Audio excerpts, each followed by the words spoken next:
من غير اي مقدمات كتير تعالوا مع بعض نشوف ايه اللي حصل النهارده مع درو ماكنتاير وسي ام بانك وساس فريك رولينز وكودي رودز والفاينل بوست في فرايداي نايت سماك داون. I am the best in the world.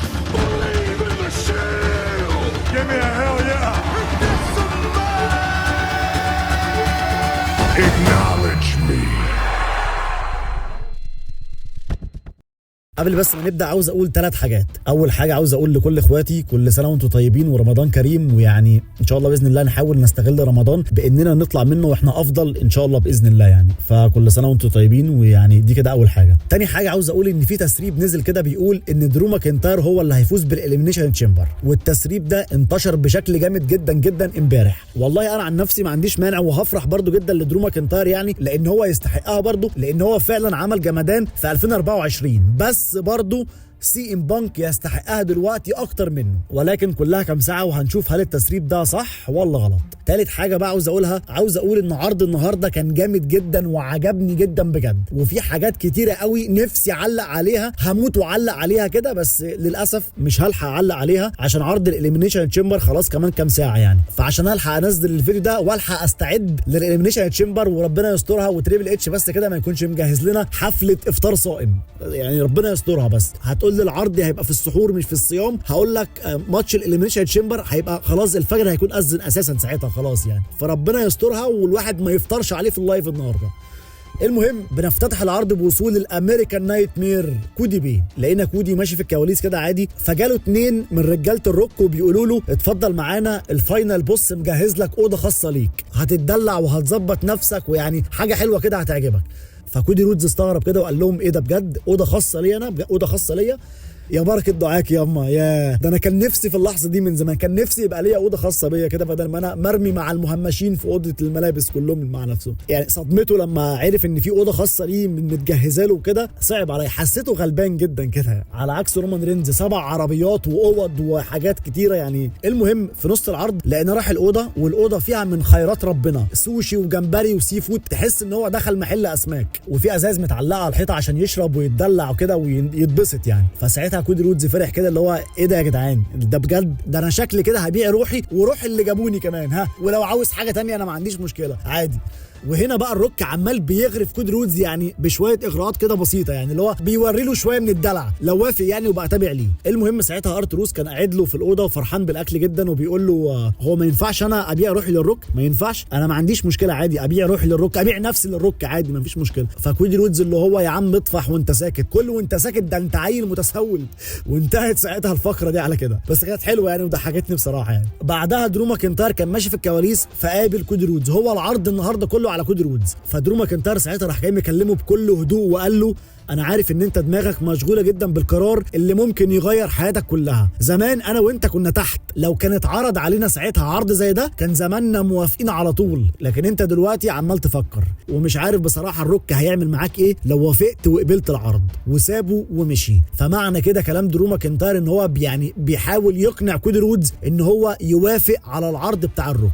درو ماكنتاير عامل لي فيها الصدر الحنين لكودي رودز، بس يعني كودي رودز برده ما كانش طايقه. المهم بعدها برده في نص العرض زاميز كان واقف كده فعدى من عليه كودي رودز، فزاميز راح جاي قال له خد هنا تعالى بس، رايح فين؟ تعالى، ايه الاخبار؟ عامل ايه؟ انت محتار ومش عارف تفكر كويس صح؟ تمام ماشي عندك حق، بس انا عاوز اقول لك على حاجه، عاوز اقول لك ان زاميز بيعيش في هوليود لكن الروك هو اللي بيدير هوليود. جماهير الدبليو دبليو اي مش فاهمه الموضوع صح، هم شايفينك دلوقتي بطل الدبليو دبليو اي وواجهه الشركه، لكن زاميز وكودي رودز عارفين ان في حاجات كتيره جدا تانية الروك ممكن يقدمها لك، فانت افضل حاجه ليك انك تقبل العرض، لانك لو ما قبلتش العرض فحد تاني هيقبله. وبس كده سابه ومشي. وهي دي الجمله اللي انا كنت عاوز اسمعها من بدري، عشان كنت عاوز افهم الموضوع هيمشي ازاي في انهي اتجاه يعني لو كودي رودز رفض عرض الروك. ومن الواضح كده وعلى حسب كلام زاميز ان ممكن الروك يعرض العرض ده على حد تاني لو كودي رودز ما قبلش يعني. واكتر حد مرشح ومتوقع ان هو اللي يقبل عرض الروك لو الروك يعني عرض عليه فهو هو درو ماكنتاير، ولكن ما تستبعدش لو كان حد غير متوقع تماما زي مثلا سيس فريك رولينز. ليه لا؟ عملها زمان وممكن يعملها دلوقتي، او ممكن، ودي حاجه يعني بالنسبه لناس كتيره جدا شبه مستحيله، ممكن يكون البيست ان ذا وورلد سي ام بانك. وعارف ان هي صعبه جدا، بس هم ممكن يعملوا حاجه مش متوقعه عشان سبب بسيط جدا جدا، وهو ان سي ام بانك اول ما جه هنا قال انا مش جاي هنا عشان اعمل اصدقاء، انا جاي هنا عشان اعمل فلوس. فمحدش يستبعد اي حاجه خالص. حد كان يتوقع ان الروك يتحد مع رومان رينز السنه اللي فاتت؟ حد كان يتوقع الموضوع ده؟ خالص، مفيش تقريبا. ولكن كل الكلام اللي انا بقوله ده في حاله لو كودي رودز رفض العرض. المهم هنا برضو ذا ميز بيقنع كودي رودز بان هو يقبل عرض الروك. كده احنا عندنا ارتروس بيقنعه، وعندنا درو ماكنتاير بيقنعه، وعندنا ذا ميز بيقنعه. المهم برضو وهو ماشي تاني في اخر العرض في الكواليس قابل ساعتها سي ام بانك. فسي ام بانك بقى راح جاي قايل له انا مش عارف ليه الروك عاوز روحك قوي كده، انت دلوقتي البطل وفي قمه جمدانك، ايه اللي ممكن يقدمه لك اكتر من كده؟ يعني ايه اللي ممكن يقدمه لك؟ انا لو العرض ده كان اتعرض عليا زمان كنت قبلته في لمح البصر، وكنت هكون اكبر نجم ساعتها وفي الحدث الرئيسي الريسل مانيا واحقق كل احلامي. بس انا دلوقتي مبسوط جدا جدا ان العرض ده ما اتعرضش عليا في يوم من الايام. انت عارف كويس قوي ان انا ما بحبش دوين ذا روك، بس انا عاوزك تقبله. نعم، ايوه، عاوزك تاخد العرض ده وتلمعه كده وتظبطه وتحطه في طيبه قلب الروك.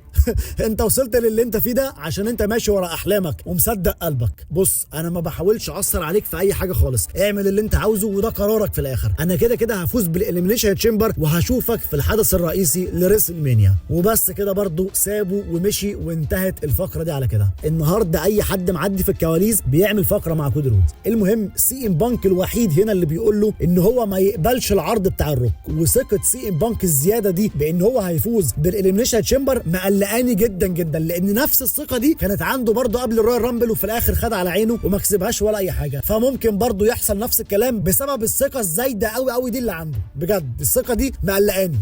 بس كده.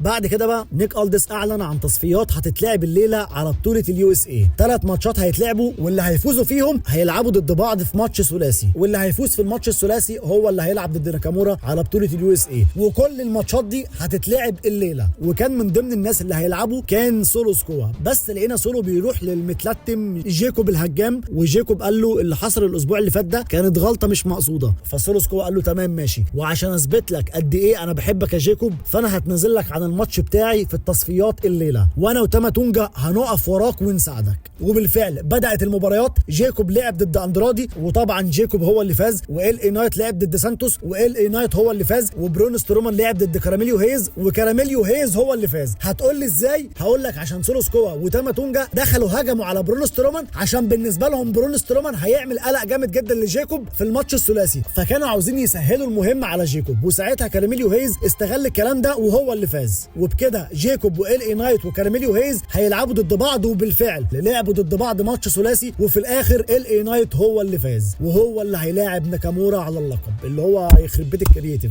الله على الكرييتيف والابداع، الله بسقف لك يلا. مش ما عرفتكش انا كده يعني انا مش فاهم يعني بعد كل ده وفي الاخر ال اي نايت برضه هو اللي يفوز وهو اللي يلاعب ناكامورا. طب ما كنتوا ظرفتونا الماتش في وشنا كده على طول مره واحده ونخلص يعني. ما احنا كده عارفين ان ال اي نايت هو اللي هيلاعب ناكامورا، ما احنا عارفين من بدري الحوار ده يعني. انا قلت عملوا كل الكلام ده مثلا عشان يفاجئونا بان جيكوب هو اللي ممكن يفوز ويلعب ضد ناكامورا مثلا يعني. قلت يمكن يفكروا ويعملوا حاجه جديده مثلا، لكن ده مفيش. ده انت حافظ مش فاهم، مفيش ابداع بربع جنيه مفيش. المهم هو ده اللي حصل، وكنت عاوز اتكلم عن الماتشات بالتفصيل اكتر من كده، كان فيها شويه حاجات حلوه جدا يعني ده بتاكلني كده ان انا اتكلم عليهم، بس يعني للاسف مفيش وقت. بس كده.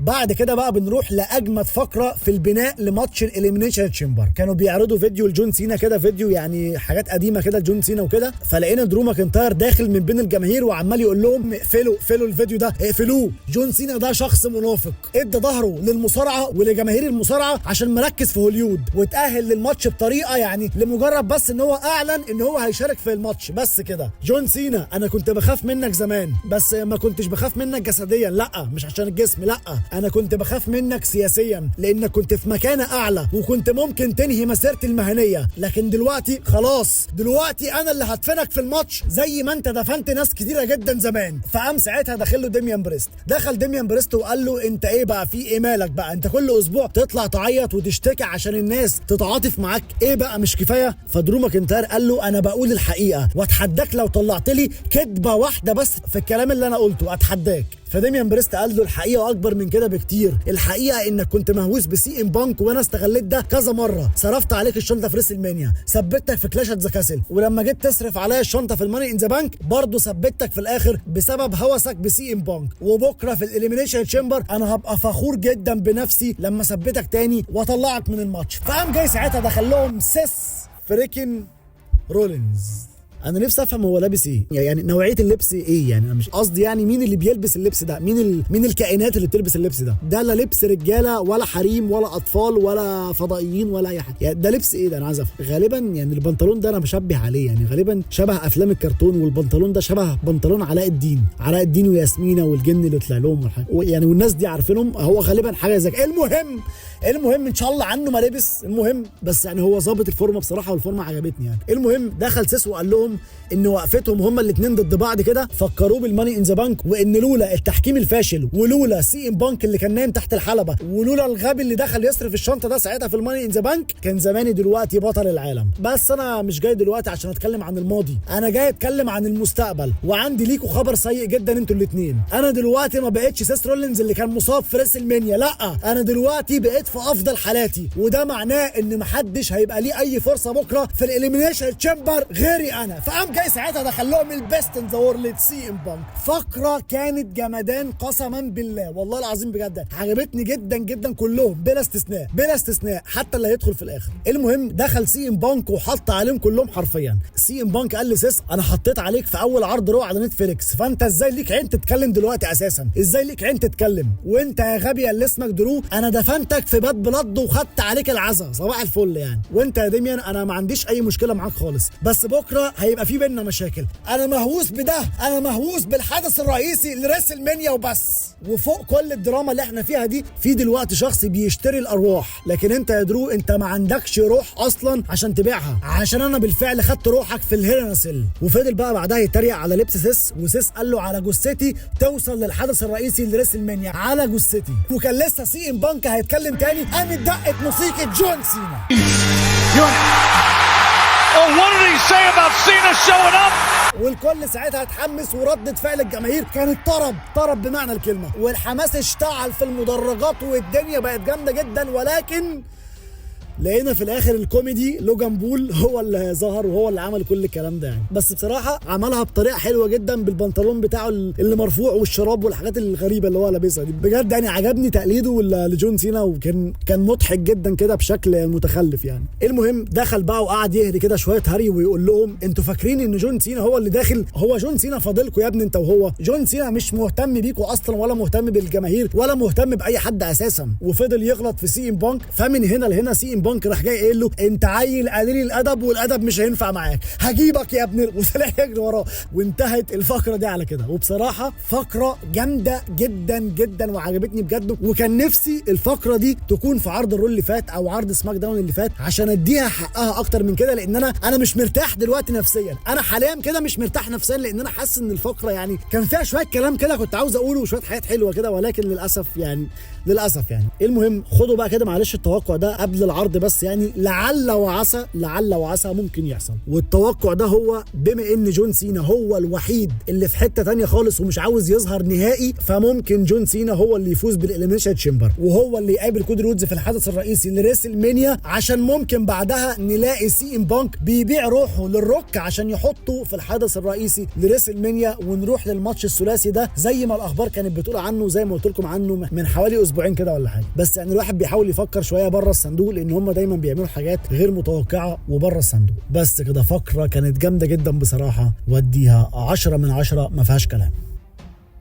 بعد كده بقى بنروح للحدث الرئيسي معانا. بيدخل الامريكان نايت مير كودي بي، موظف البنك الاهلي الامريكي، دخل وسط تفاعلات جامده جدا من الجماهير كالعاده يعني. ويعني مش عارفين بقى الجماهير دي هتستمر بعد الاليميشن تشامبر ولا كودي رودز هيقبل ويطلعوا عليه صيحات الاستهجان بعد كده، هنشوف. المهم دخل وعمل لقاء مع مايكل كول. مايكل كول بيعرفه وبيعرفنا كلنا اللي الروك ممكن يقدمه له لو وافق على العرض بتاعه. مايكل كول قال له لو قبلت العرض بتاع الروك فانت ساعتها هتقدر تلعب على اللقب بتاعك في اي وقت ووقت ما تحب، وضد الخصم اللي انت تختاره واللي انت عاوزه، ومش هتشارك في العروض المحليه تاني ولا هتسافر في جولات طويله في اوروبا تاني، وهيبقى عندك وقت براحتك ووقت كتير جدا تقدر تقعد فيه مع مراتك ومع بنتك ومع عيلتك. والروك ممكن يخليك تبقى في مجلس الاداره، وممكن يخليك تبقى مالك لجزء من الشركه ويخليك تدير الشركه دي كلها، وهيبقى معاك فلوس كتيره جدا وهتقدر تعمل اللي انت عاوزه وقت ما انت عاوز وبراحتك.